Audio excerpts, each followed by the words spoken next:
Let the ritual begin.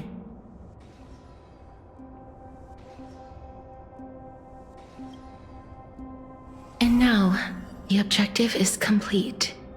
That is all. Such is what Professor Anaxa always says after preparing for an alchemical ritual. And now... Pollux, I shall lift you from the river of souls and reforge your soul. Perhaps you will be disturbed by this, and your body may become horrifying to behold. But if even the slightest trace of your soul remains, the soul that once ferried me to this side of the shore, then please, look at me. I wish to thank you in person. I have obtained everything you sacrificed your divinity for. Lady Almanette. Did she recognize you? Oh, she must be the first soul we can communicate with here, right? I'm afraid she is just another spirit trapped here, like the rest of them. The only difference is that I was there when she died. Please, go on. I'm listening. Are you about to tell the story of Styxia? Yes. You're just as smart as I imagined, but... never mind. Now's not the time. There's no need to worry, Elder. Take a look around you. You're already at the resting place of the dead. The world of the dead? But how? I understand that you chose to remain silent about the story to protect Castorus, the girl who coexists with death. But you no longer need to hide that story. I can assure you that you have protected that girl's life well. Oh. Well, in that case, let me begin. Styxia, the pearl of the ocean, plagued by unwarranted calamity and ravaged by death in the fairy tale. It was the first city-state to shift their faith towards death, even before Idonia did. From where you stand now, I suppose that's a bit hard to believe. Right? Indeed. I cannot imagine that those from the era Chrysia, blessed with eternal life, could ever yearn for death. I have pondered the same question, child. But I am afraid there is no clear answer to it. Journeys and epics are only glorious and magnificent because all things eventually fade to dust. That's how someone once explained to me why death isn't necessary to the world. But I still can't take that as the final answer. Let a world without journeys and epics be worse off. I take it the one who spoke this line was a general, or perhaps a warrior. I, however, did find some inspiration in these words. Would you like to hear my thoughts, Castorus? Please enlighten me, Lady Almanette. Though I have already made up my mind on how to handle the authority and core flame of death. Your words might truly guide me toward the path forward. You and I are neither warriors nor generals. Therefore, journeys and epics cannot truly resonate with us. But what if I reframe it like this? What if love is not a trait bestowed upon mortals by Nestia, but a blessing from death? Love. No one ever invented the word cherish in the era when life was eternal. For all the good things in the world could be revisited endlessly, and every bond formed carried no risk of being severed. The so-called era Chrysia was an age devoid of both virtue and sin. People did not truly live. They simply existed, going through the motions without passion or purpose, then waiting for something to happen. Perhaps the people of Styxia chose to embrace death not out of fascination with its cruel and fearsome side, but instead became fixated and obsessed with the impulses and desires tied to a finite existence. Therefore, death is not a thing of fear and desperation, but... That's right, Casterus. It is the reason we shed tears when parting ways, and also the original spark that ignited the passion of mortals. If you truly intend to deprive the world of death, then be prepared to witness it return to a state of stagnation. I understand, Lady Amunet. Our limited lifespan shapes all that we know and love. Not even the Death Titan has the right to take that away from humankind again. Nestia's love was the chrysalis of gold's first blessing, but it most likely wasn't understood by mankind. We only learned to interpret this wonderful gift after Thanatos' arrival. If the world was bereft of death, then the Queen of Styxia wouldn't have played midwife in delivering me into this world. You wouldn't have welcomed me into Idonia, and Aglaia would never have invited me to join the flame chase journey. None of these stories would ever have happened, and I would never have lived, let alone found happiness. Thank you, Mother. I will use all the love I've experienced in this long life to complete the final miracle. My teacher, Anaxagoras, grant me the wisdom of all things. I call upon thee, the stripped dead dragon's corpse.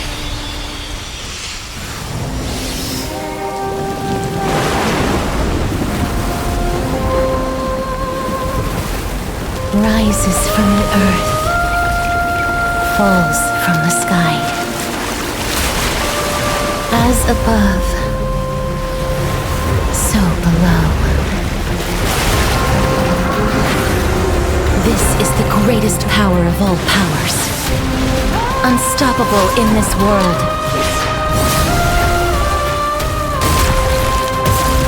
The great work that commands all death. I shall grant you embrace.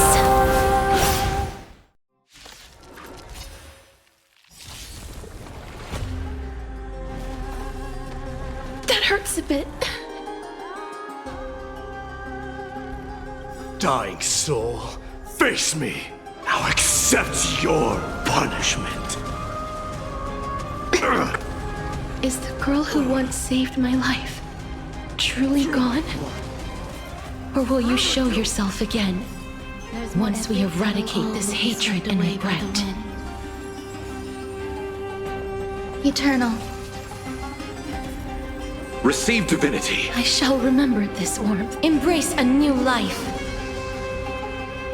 Return to dust.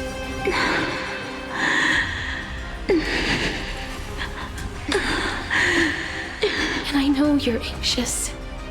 Shh. Don't be afraid.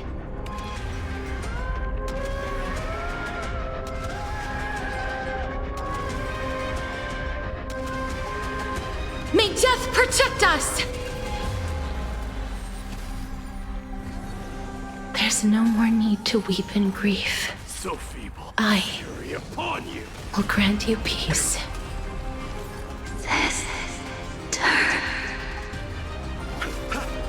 Yes, it's me. I'm back. Please cherish this time as you wish. Be careful. They may be moving by instinct, but there is fury welling up within them.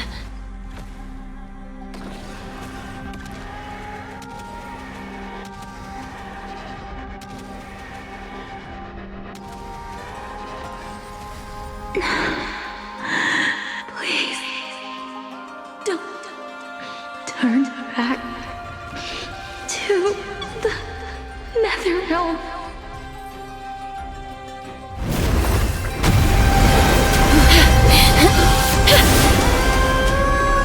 Oh, death. Sleep in peace.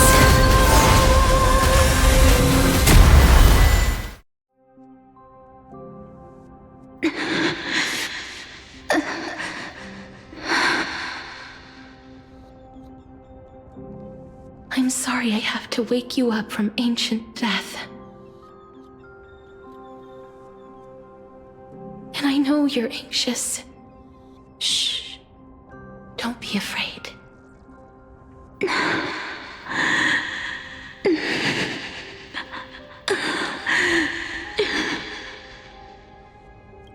Do you remember me? I'm the girl you once carried across the Sea of Souls.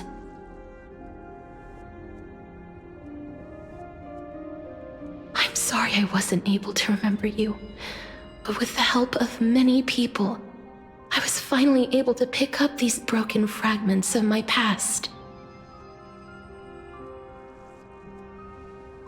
I'm back, Pollux.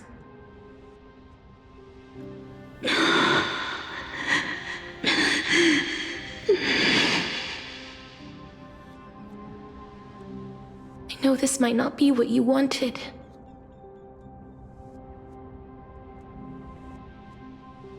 But I have to do this.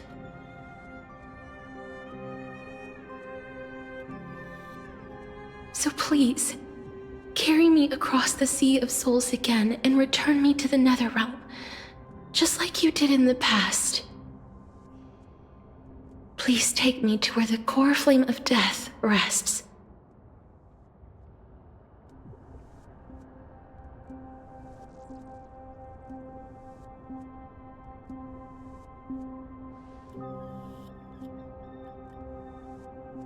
I'll be going now.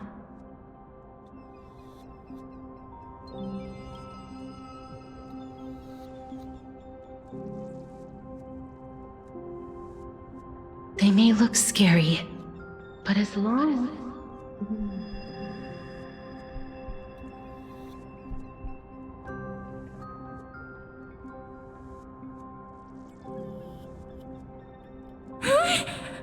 What's wrong?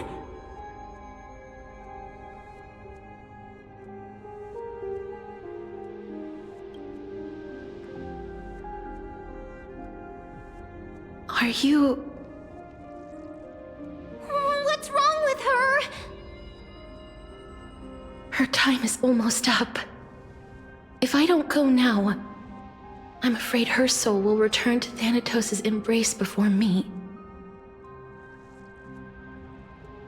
What? Oh no!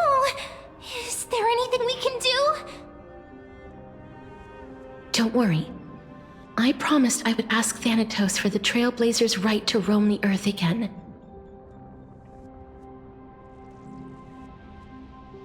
Mem, stay here and keep a close watch until I return, alright?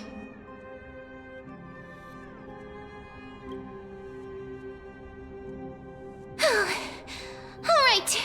I'm the best at taking care of others. Go on, Cass. Make sure not to leave yourself with any regrets.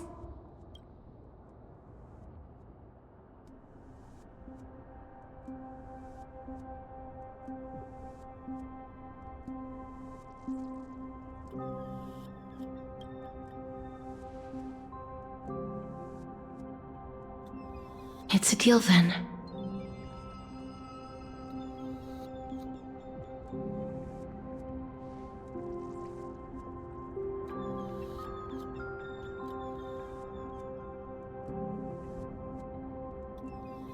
Please.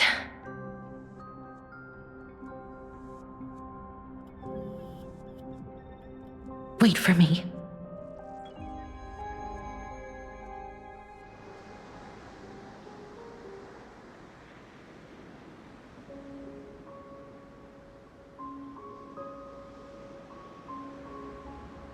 After all that, you still ended up back here.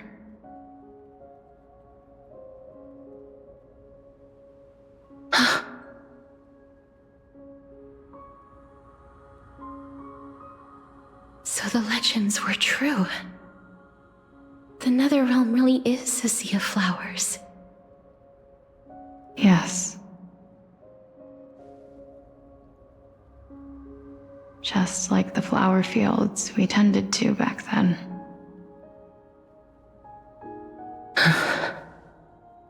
Is that you, Plixia? Do you remember me?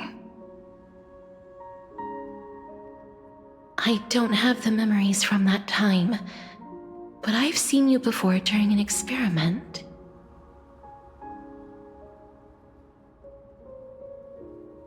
I see. Call me Thanatos, then. It'll be easier.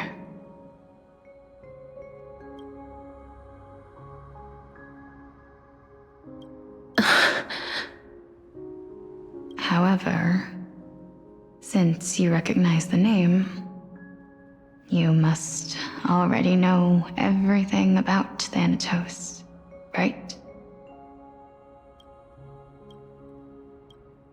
Yes. I'm here to reforge the order of life and death in Amfореus.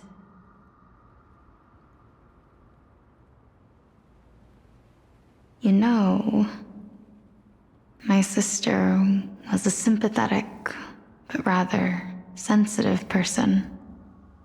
Whenever she didn't want to say what was on her mind, she would avoid eye contact and look off into the distance. Just like what you are doing now.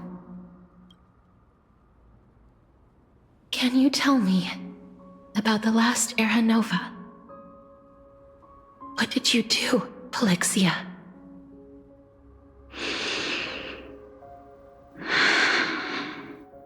Where should I begin? I suppose we can start from the beginning.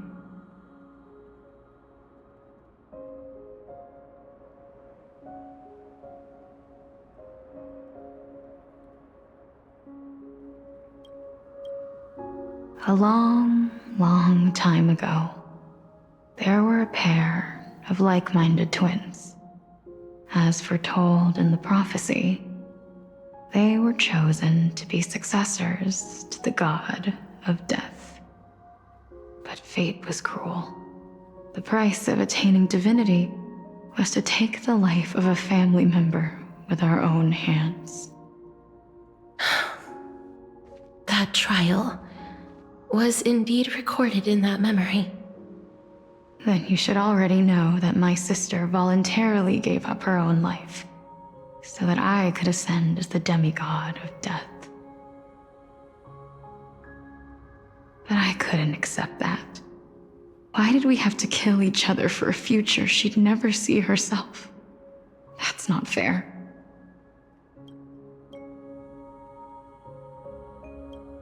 So, while weaving the laws of the new world, I shattered the forbidden bottom line for life and death.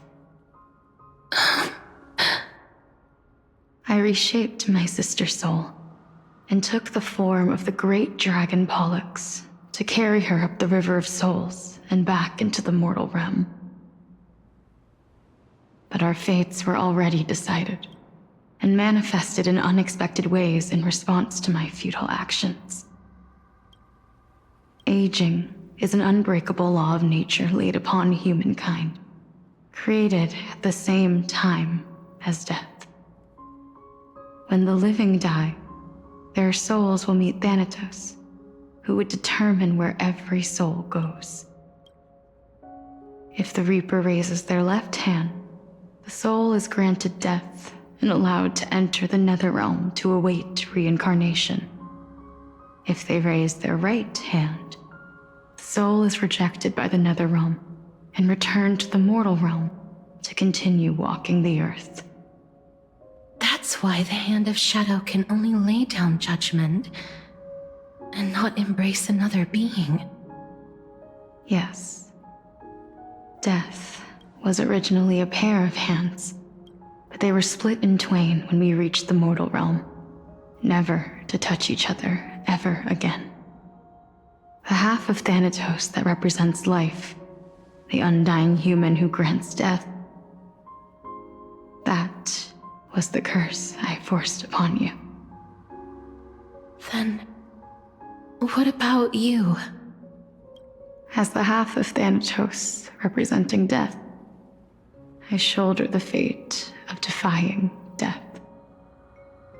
I died the moment I entered the world of the living. From then on, my Titan also no longer existed in this world. The cycle of life and death stopped. Souls were denied their audience with death and were left stranded within an ever-rising river of the dead. What irony. My selfish desire to save your life gave you and the world a fate far worse than death instead.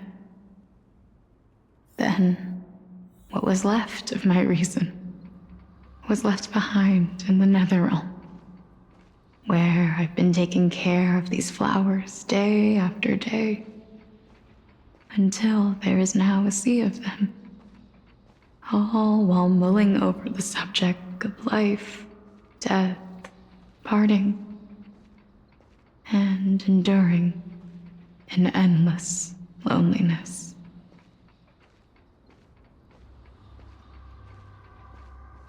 Fate is absurd indeed.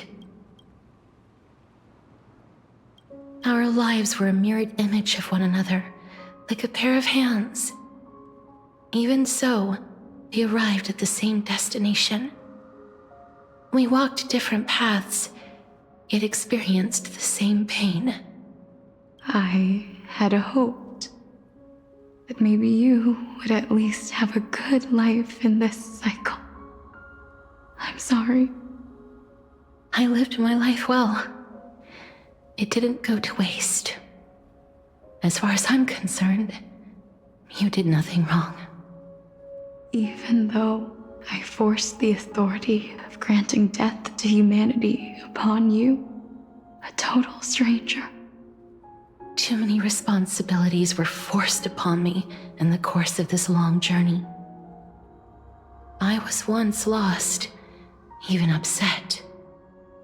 But I realized recently that if it weren't for your blessing, I wouldn't have understood the source of these emotions, nor would I have realized my purpose.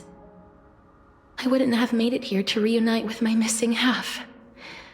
And we wouldn't be discussing our past while sharing the same view of this landscape. I wouldn't have understood the meaning of our existence. The meaning of our existence. This sea of flowers blooms on dead land, 'cause we sowed it with the seeds of our separation and watered it with our tears of loneliness. Yes, the only thing death is allowed to create are flowers that bloom from blood and tears. That's why Thanatos cannot create living beings at will, nor can the hand of shadow determine a person's remaining days. Because the life and death of mortals should never be dictated by another's will. Are you saying there's no point in Thanatos' existence? No. No single being can bear the scales of life and death on their own, not even a god. Life and death weigh equally heavy. We both know that now, don't we? You, too, must have had a difficult life. We've taken quite the ridiculous journey together, haven't we? I had a feeling, even back then, that we would meet again one day. Not to embrace one another after a long separation, but to come in search of retribution. Tell me the answer that's already been written, and let us draw this seemingly endless fate. It's been far too long. I've waited here for centuries, watching day after day as desperate spirits are denied by this lonely wasteland. I always hoped I would see you among them, but I was also afraid of seeing you. I didn't know how I could possibly face you again, but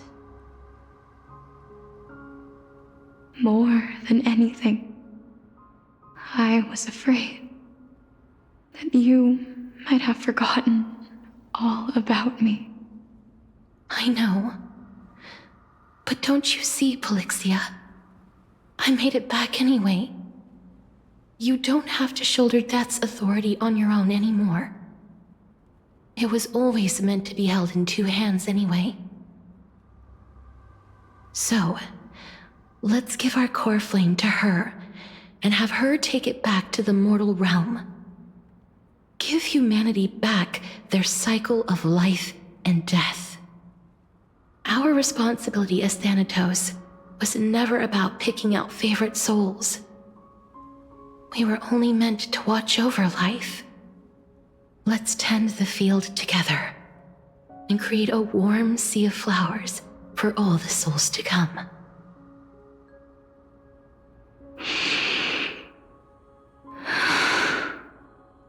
What do you think, Polixia?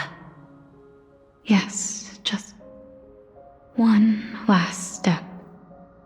You shall wither, and through that, the dead will sprout again from the remains, and be reborn with the dead flame. As foretold by the prophecy, Thanatos' authority is only destined for only one person to wield.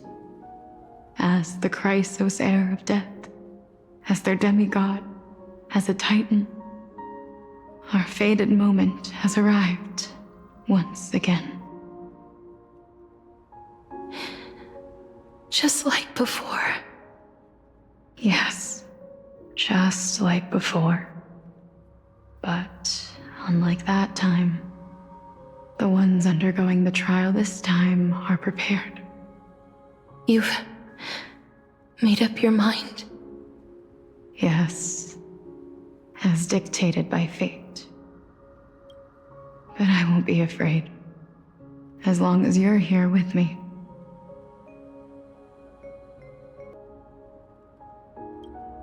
Complete your trial in this life. Grant me the embrace of death, and light the spark of life ablaze.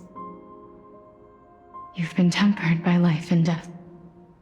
I know you'll be able to give this wasteland its first breath of life. Like a raven butterfly, flying swiftly into the nether realm, perching on the twig of death.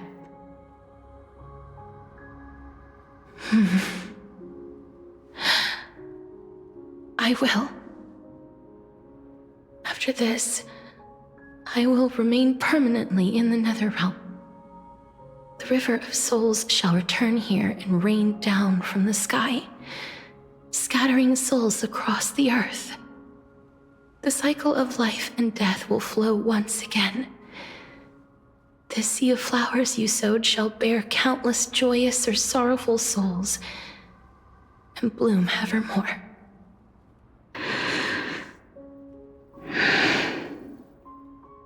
Thank you. Just one last thing. Can you grant me one wish? Of course. What is it? Please,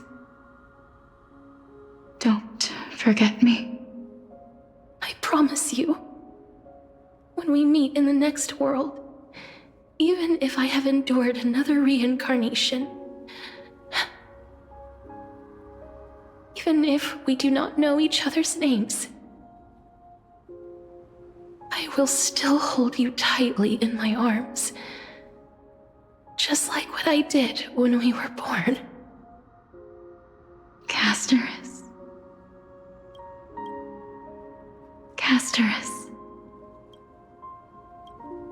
You're as beautiful as a fleeting butterfly.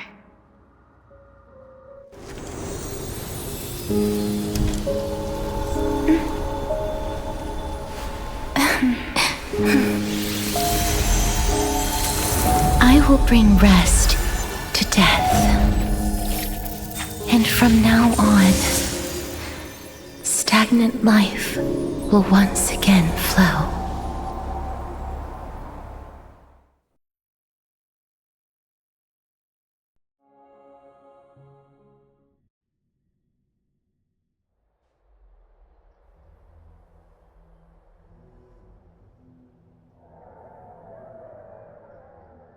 Time flies. In the blink of an eye, the 15th entry hour is already at hand. When this farce is over, your soul will be placed on the scales of life and death. Are you ready?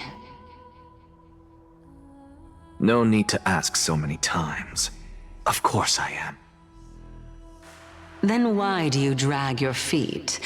Is your fear of crowds holding you back again? I simply find them too noisy. Paying attention to conceited fools like them would be an utter waste of my time. Such harsh words. As I see it, you are no less arrogant than they are. I couldn't agree more. Oh. I did not expect to hear that from you. Are you not going to refute me? I know myself better than you think I do. At the very least, better than a stowaway like you. And they say men whose ends are nigh have but kind words. Well, that is exactly why I chose you. Should I thank you for the compliment? The hour of the trial has come. Do you have an answer for me? And how will you prove the veracity of your argument? I suppose there is no point in putting this off any longer. Do you recall where we stopped the last time? You were saying that Amphореus's history is cyclical. Indeed. The demigods that bear the core flames eventually become the new titans at the world's end.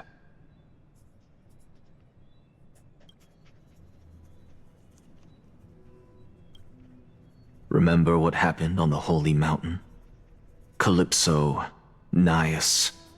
As their destined ends approached, one by one they left this world, leaving only the twins, who are fated to succeed death. Unfortunately, while their journey is consistent with ours, you and Calypso, as well as Nicodor and Naias, act as supporting evidence. I can only come up with a rough sketch for my theory of a cyclical history. For all the pains I took to reach this point, I had already lost hope of ever obtaining definitive proof. After all, the past is in the past. Proving that we are the legacies of heroes of the past is a hopeless endeavor. That is, until I met a girl named Polixia and her sister. If Castorus was truly sent from the past to the present for the Titan's self-serving reasons, then having lived through 2 cycles, and with Styxia as the pivot, she will no doubt be the link to connect all of this together. If the Twins of Death can bridge 2 cycles to reunite at the shores of the Sea of Souls, then my hypothesis will no longer be just a hypothesis. And you too will get the answer to your question. Well, that is all well and good, but how can you be so sure? If there is even the slightest error in your hypothesis, the girl will be shattered. It matters not. The most important quality a scholar must possess is foolhardiness. If you are overly cautious, then you'll never have the gumption to make the first step, and change will never come. Besides, I, Anaxagoras, am destined to overturn this farcical world. Come, let us go and teach those pathetic worms one final lesson.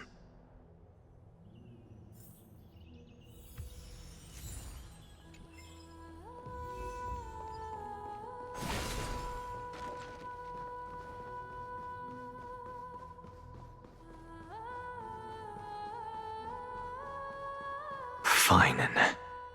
So they are leaving the final debate to him.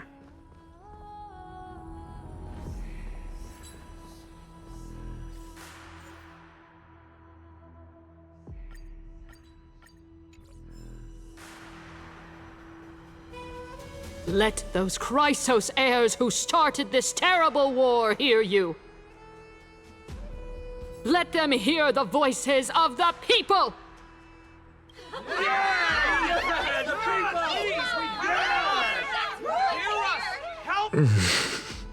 As always, that woman knows how to stir up a crowd. Professor Anaxa, I thought you'd pass on this. Everyone must cast their vote, or this assembly would serve no purpose. Prof, do you truly think it's wise to entrust the fate of the world to an assembly like this? Akama has stood strong under this system for 1,000 years. It stands to reason that there is purpose in its existence. But that is not what you're asking, is it?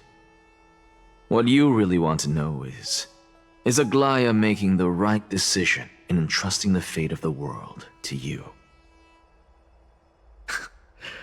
Nothing ever escapes you. I didn't spend all those years teaching you for nothing. Most people only take 4 years to graduate, if I recall. To tell the truth, I feel like I'm on my way to an execution chamber instead of a podium. So, do you have an answer to that question? No, I don't. I thought so. Because that question is not yours to ask in the first place. Is Aglaya entrusting the world to you the right decision? Don't make me laugh. That is a question that woman must answer herself. Why are you fretting about this on her behalf? Or have you been seeing yourself as her pawn all this time? Listen up. I'll say this only once. Flip your perspective around and ask yourself this instead. What should I do to ensure that the world doesn't stray from the correct path? That is what you should be thinking about. You still have time, so give it some thought. Oh, and don't bother telling me the answer. Tell it to those begging for salvation from the gods. Got it. Thank you, Professor Anaxa. That's Anaxagoras to you. Who will you be voting for? That'll depend on how well you perform. May Circe safeguard your thoughts.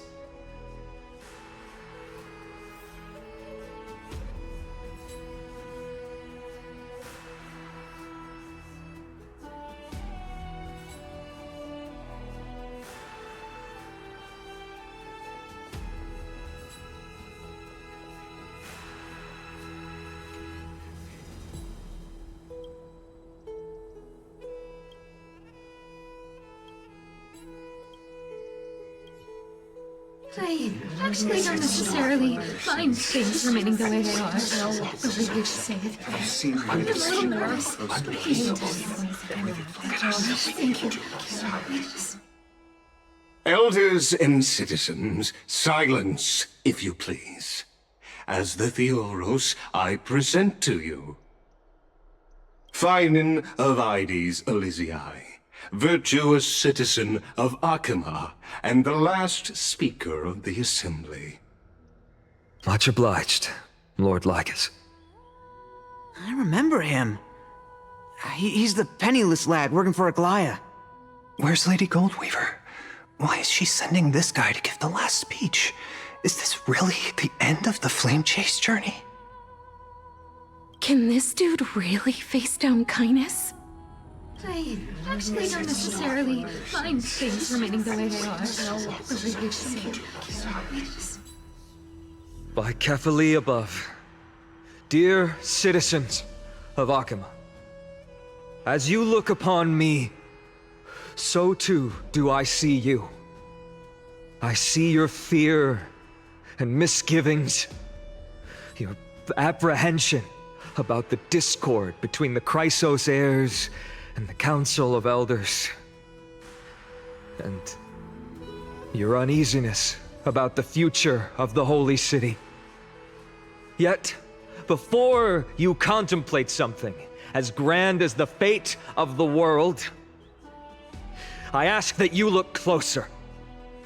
Look beyond the horizon illuminated by Kefali, at the crisis threatening to overwhelm us. What? Ides Elysiae, my beloved hometown, is a village forgotten by time. It is a place with the most invigorating breeze and wheat fields that spread all the way to the sea. I once thought that there I would enjoy a lifetime of peace and quiet with my friends and family. How I wish I could invite all of you to that paradise, far from the noise and chatter of the world. Alas, I can't. Because she, and all that she nurtured, all that I loved, they have long been devoured by the black tide. My beloved home is no more.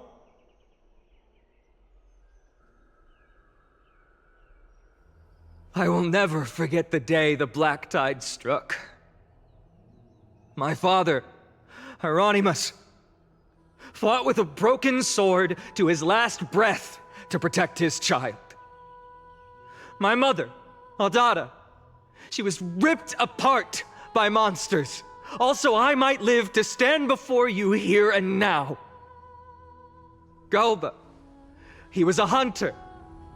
But in the end, those arms that once drew a bow instead embraced Piso, his beloved son. as they both breathed their last. Pythias, the teacher, risked her life to save her students, but a burning beam fell on her, crushing her.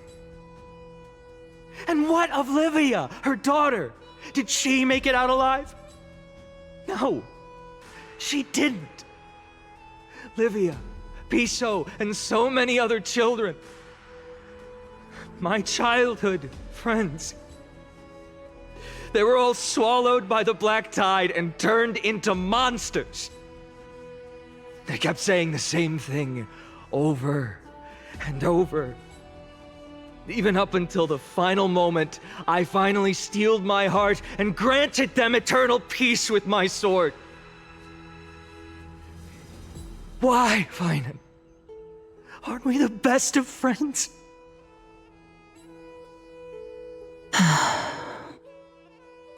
That is the black tide. A looming threat that can bring Akima to its knees any time. Kindness may have promised that with the 3 titans of calamity gone, Akima will return to an era Chrysia once more, but much as it pains me, I must disappoint you. While the demigod of strife has done everything in his power to hold them back, they are still coming. By now, the name of that black-robed swordmaster, the Flame Reaper, has likely echoed throughout the city already. The roaring thunder is a message from the strife demigod. The Flame Reaper has risen from death, and they hunger for the core flames of the gods.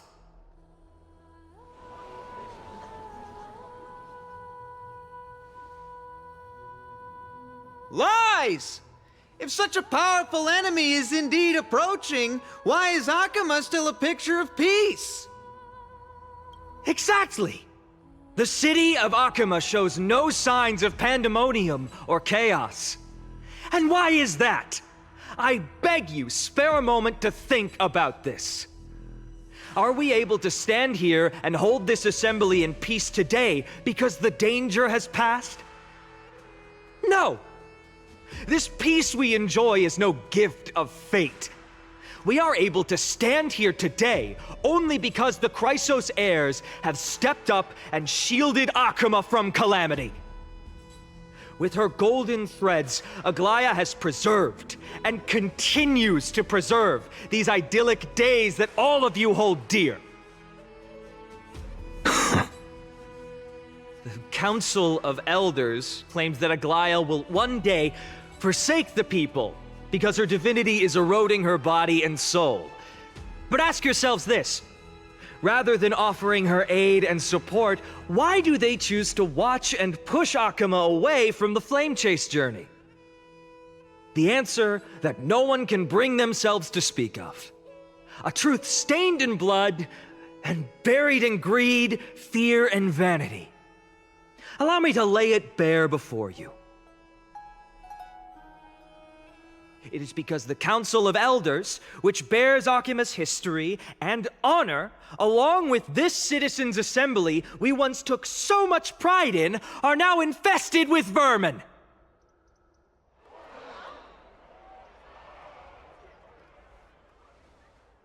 You insolent whelp! How dare you! It is true that Aglaya has reached her limit. Why? Because she has been working tirelessly to weave the defenses of our holy city against the encroaching evil. All while these vermin are making up baseless accusations about her and scheming in the shadows. Not once has she ever failed Akima. Yet these vermin attempt to tear her apart, tarnishing her name with unfounded allegations. She may have been blessed by divinity, but hasn't her heart always stayed true to humanity? They attempt to mislead you and reduce this assembly to a crude standoff between gods and humans, but citizens of Akima. Once more, I implore you to open your eyes and look at those around you. Examine them closely. Beneath all that finery, do you see the good heart of a human? or the poisonous glands of a pest? Make your judgment, then turn your gaze to the demigods, whom so many of you regard as cold and merciless. Do you not see the light of humanity in them? And those who wear the mask of humanity, yet utter only hurtful, slanderous words. Can you not see that their souls have been corrupted by power?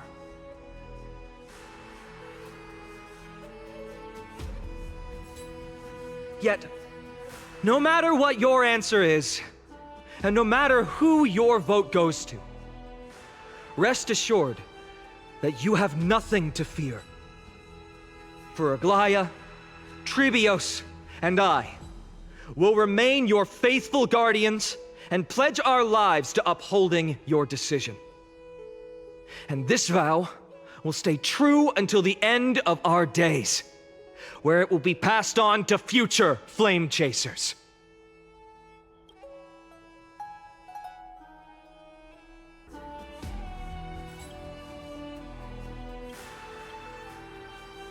A steadfast and unwavering promise that shall endure through the ages. Absolutely right. The Chrysos heirs have only our best interests in mind. I still don't understand it. I will never believe our peace talks are always have to end. So,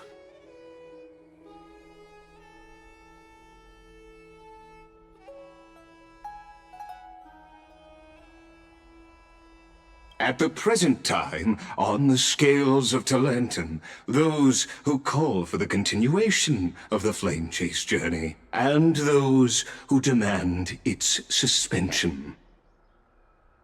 Each faction holds an equal share of votes, resulting in a perfect balance. As expected, this is the moment when the Flame Chase journey is the closest to its end. And now, it's your turn to vote, Lord Anaxagoras. Is there anyone else who hasn't voted? No, you're the last. Cast your vote with care, for your decision will break this impasse. I have long since made a decision. Very well. May you bring much needed change to this farcical world.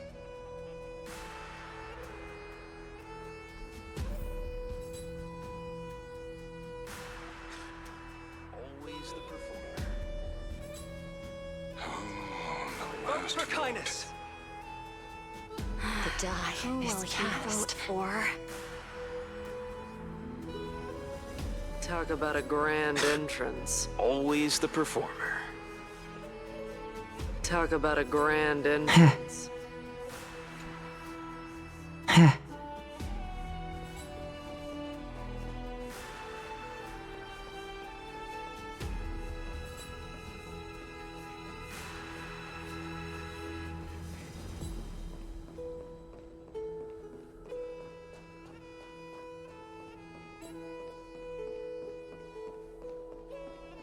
Vote for kindness. On the last vote.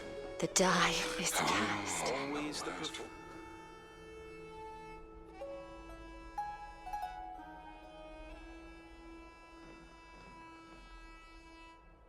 You've done well, Finan. Given the circumstances, delivering a rousing speech to stir up emotions was a prudent move.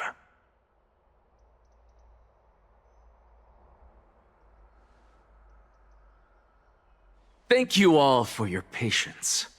On behalf of the 7 sages of the Grove of Epiphany and the scholars of Amfореus, I, Anaxagoras, am ready to cast my vote.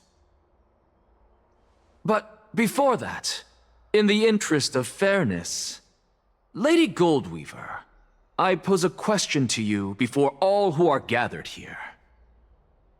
Will you, as Finan has promised, stand by the decision made in the Assembly, regardless of outcome?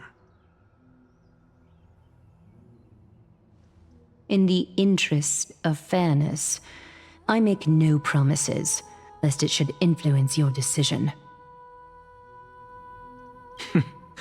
Very well. I thank you for your honesty.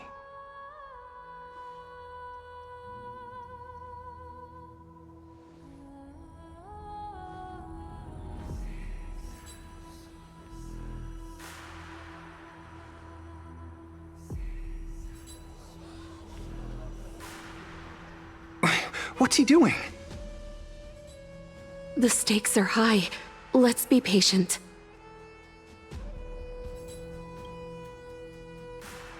Cut the act! Who do you think you are wasting our time like this? Lord Anaxa, please do not forget that I... Rule number 1. Do not call me Anaxa. Rule number 2. Never interrupt me. Silence is golden.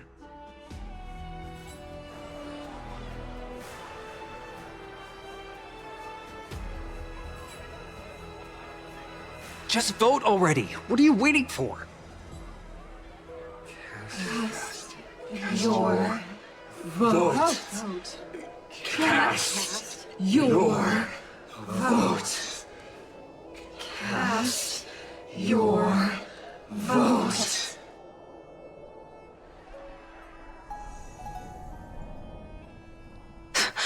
I cannot help but wonder, is every hardship in the world something you will exploit and use to your advantage?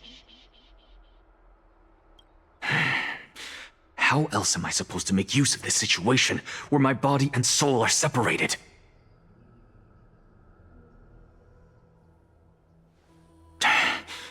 Oh, Circes. Or should I say Calypso? Accompany me on this final journey. Let us journey to the Netherrealm and see how she will substantiate the answer to your question and validate my decision. We need only to follow the sound of the tides.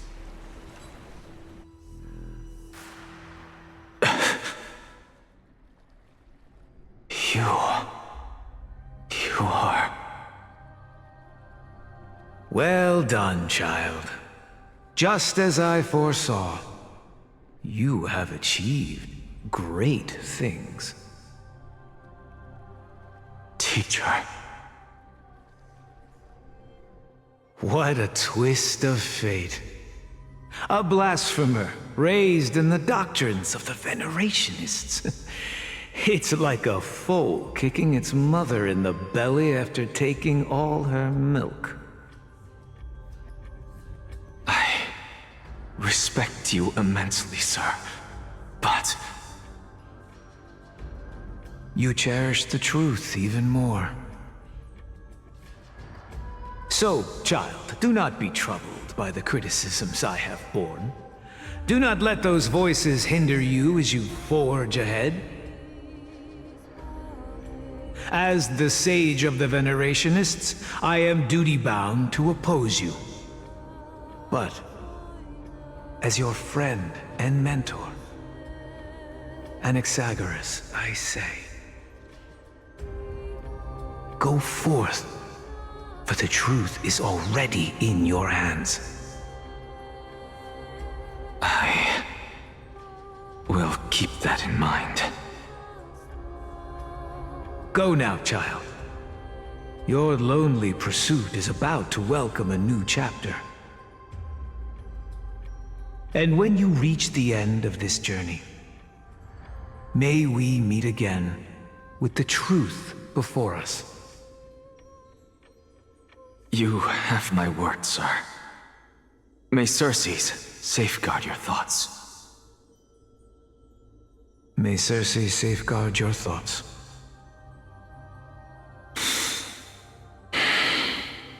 You are right, Empedocles. My lonely pursuit is about to welcome a new chapter. I must be on my way now. May we meet again with the truth before us, Empedocles. What are you waiting for? Just cast your vote. Silence! Silence, everyone! Behold, Circes, here at the center of the world, I shall write the final step of my proof. For this place is but one step away from the truth.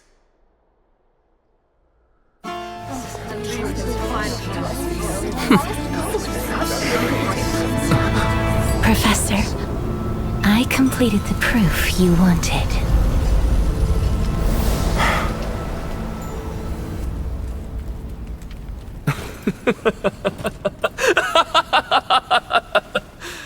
Thank you, Castorus.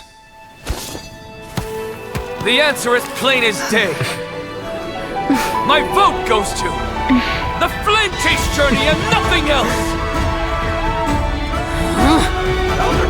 I have deciphered the truth of this world!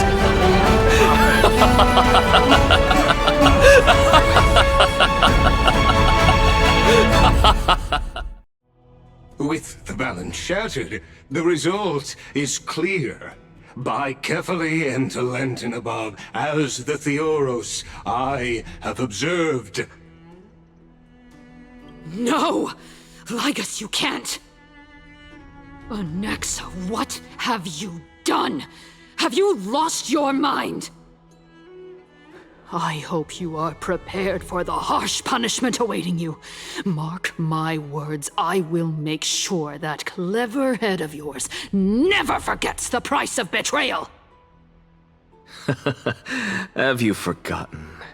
I told you that happens to be one of my rare talents. You put on such a grand performance, just to aid their preposterous flame chase journey? Performance? No, you are quite mistaken. I may be paranoid by nature, but I've always been known for my honesty. If you really understood me, Lady Kindness, you'd realize that I never had any interest in your pathetic little game of politics. Factions, standpoints, they are jokes in my eyes. I have never once switched sides. Because I, and I alone, am the truth. Lady Kindness, with all the citizens here as witnesses, we should honor the spirit of democracy and respect the decision of this assembly. I have observed that Akama has chosen her destiny. This citizens' assembly has resolved to continue the flame chase journey. This resolution shall be put up on the wall of heroes, such that all citizens are aware of the city's way forward. You! It seems not everyone is ready for the assembly to end. Very well.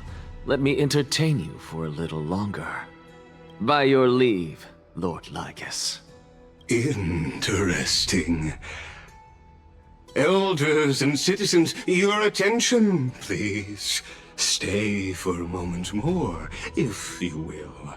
Anaxagoras of the Grove of Epiphany has an announcement for the assembly. What is this performer up to now? Absolute flame chase journey. Do you think he'll continue? I don't know. So apropos. Frankly, still. Just moments ago, all of you made a decision on the fate of Amfореus. As a supporter of the Flame Chase journey, it pleases me to see the choice you have made. But I regret to say that I still harbor doubts about this outcome. Thus, I hereby challenge this resolution. Tell me, who among you dare swear to Cephalai's name that Era Nova will truly welcome the fairy tale ending that the Chrysos heirs have promised? A beautiful new world free of calamity and madness? Nonsense! That's impossible! What is he getting at? Of course not! Not even for a second. No one? Must I pick somebody to answer? Very well. You, the one acting so wise and profound, in front of all present here, do you dare swear that it will happen for sure? No? Fine. Next.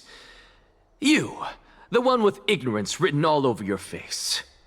Yes, you. Do you dare swear by it in front of the Titan? What are you trying to do? Useless. Your turn, then. With that smug look of yours, you must be confident that the flame chase journey is the best course to take, right? Hey! Mind your tongue! So, no one? I see. In that case, Finan, answer me this. Your speech was filled with such passion just now. How confident, then, are you in making this promise? Professor, what are you doing? Let him continue with his performance.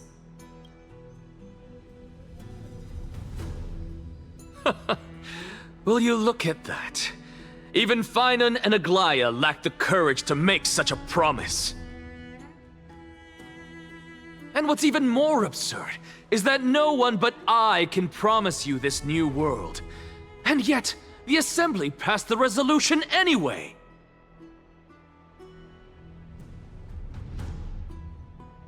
But you needn't worry, because I knew better than to trust you good-for-nothings. That is precisely why I am here today. To give you one final lecture. Now listen up and listen well. I, Anaxagoras of the Grove of Epiphany, hereby declare everything that the Flame Chase journey promises is true. Finan of Ides Elysiae, the prophesized demigod who shall succeed Kefali, will reforge each and every one of us in the new world with his complete, intact memories. What? The core flame-bearing titans were the Chrysos heirs of yesterday, and the Chrysos heirs who carry the core flames today will become the titans of tomorrow. All of our souls shall endure for eternity in the miracle of the World-Bearer, and all under Kefali's protection shall step into that new world.